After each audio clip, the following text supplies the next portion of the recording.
Little Miss Splendid by Roger Hargreaves. Nothing was too good for little Miss Splendid. She lived in a huge house surrounded by large gardens. She slept in an enormous bed with silk sheets and silk pillowcases.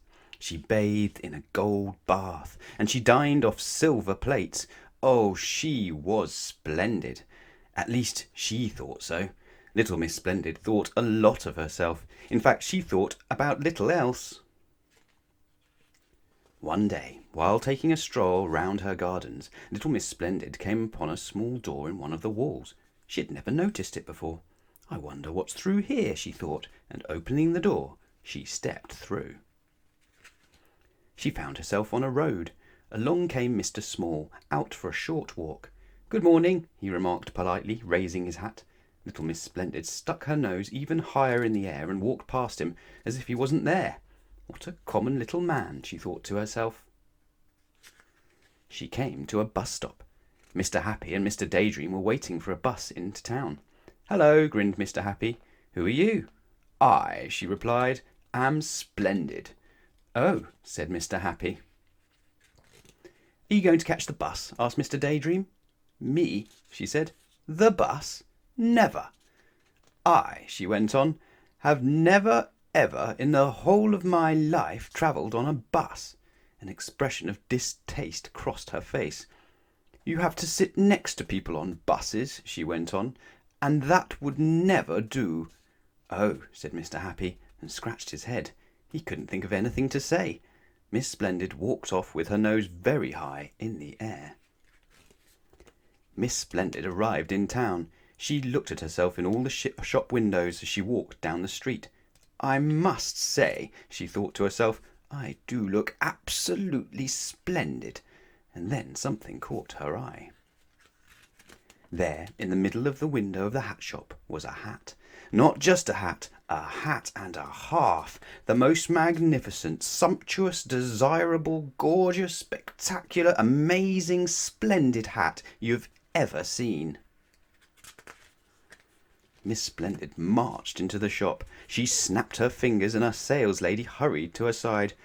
"Good morning, madam," the saleslady said. Miss Splendid ignored her. "Can I help you?" "I," announced Miss Splendid, "wish to try on the hat in the window." Miss Splendid looked at herself in the mirror. "Magnificent," she breathed. "I look absolutely magnificent. I'll take it," she announced. "But don't you want to know how much it costs?" asked the saleslady. "Costs?" queried Miss Splendid loftily. "I never discuss money matters. Send me the bill." And she marched out of the shop. Little Miss Splendid stood on the pavement and held up her hand. "Taxi!" she announced in a loud, important voice. A taxi stopped. "Take me home," she ordered, and went to get in. But of course she couldn't. Her new hat was much too large to fit through the taxi door. "Driver," she said, "you should purchase yourself a larger taxi. In the meantime," she went on, "I shall walk." The taxi driver grinned. Little Miss Splendid walked along. "Perhaps it's better to walk," she thought to herself, "so that everyone has the chance to admire my magnificent new hat." But then it happened.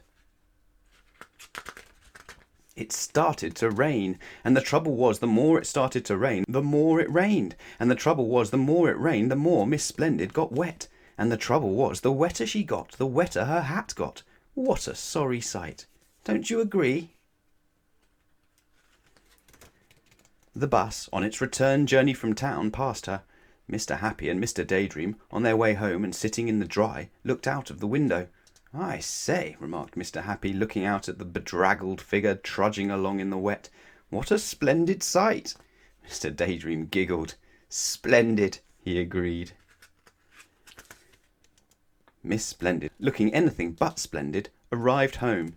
However, after a hot bath in her gold bath, and after a boiled egg in a gold egg cup, eaten with a silver spoon, she felt much better. In fact, later on she spent an extremely pleasant evening looking at... Well, what do you think she spent all evening looking at? No, not television. Herself in the mirror.